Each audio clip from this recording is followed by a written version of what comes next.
Hello po, magandang umaga, magandang tanghali, magandang gabi, magandang madaling araw po sa inyo lahat.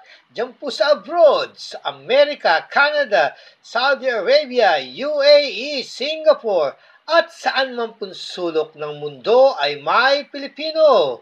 Sa ating po mga OFW at sa ating po mga seafarers. Kamusta po kayo? Magandang buhay po sa inyo lahat.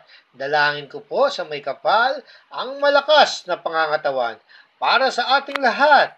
Okay po, tuloy na po tayo. Ito po ay 2006, 10 piso at 2003. Etong dalawang to, nagtabla sila sa nagtabla sila sa presyuhan doon sa doon sa may NGC.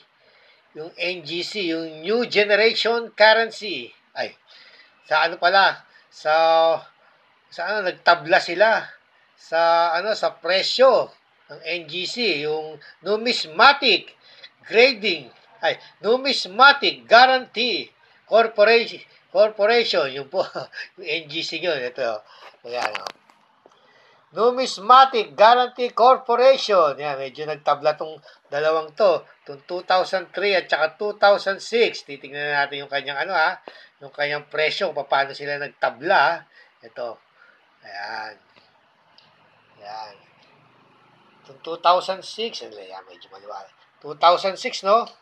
2006, 2005, 2004, 2003. Yung 2003 at ang 2006, ang ating hihimayin ngayon. Nagtabla siya yan. Yan. 2006, 10 piso. Kaya yan naka-yellow kasi yan ang naging yan ang naging favorite noon eh. Yung 2006 na yan, ang daming nabiling ganyan, Shop now. Yan. Doon po yan sa eBay eh. Shop now. Yan. Ayan yung eBay. Find it on eBay. Yung 2006, siyang naging mabili talaga noon Ngayon, ngayon, naalpasan siya ng mga naging mabili yung mga ibang Ito, 2004, naging number 1 yan eh. Pero dito tayo sa 2006, tsaka 2003. Kaya nagtabla sila sa sa bilihan. Sa medyo naiwan sila, hindi naman iwan, pero sila, yung presyo niya, kung sa nasa number 3 na. Number 3 na, yan. Yung 2006, yung yellow, may line na yellow, dollar sign, Yan. Ayun.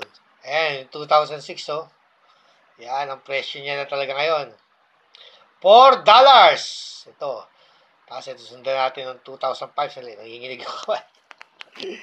Sundan natin ng 2005, 2004, 2003. Rin yung 2003. $4. Yung talaga pinakamagagandang klase niya, $4 na po. Yan ang sabihin, magiging valuable rin po yung kanyang presyo. Pero hindi naman siya nalalayo sa mga ang $5, yung year 2000, $5, tapos 2001, $5.50, 2003, ay 2002, $3, yung 2003, yan, 2003, 2004, 2005, 2006, yan, $4 silang pareho, tabla sila, Number 1, yung 2004, ay, 2004, $8, Ay, number 2 pala yung 2004. Ang number 1 pala itong nagkamali na naman tayo. Number 1 pala yung 2011. Napakaganda kasi ng kanyang pagkakagawa. Ayan, yung 2011, Pero dito tayo sa 2006. Bali, ang 2006 ay $4 at saka yung 2003, $4 po sila. Yun. Sundan natin yung yellow, Yan. Okay. Sundan natin yung yellow.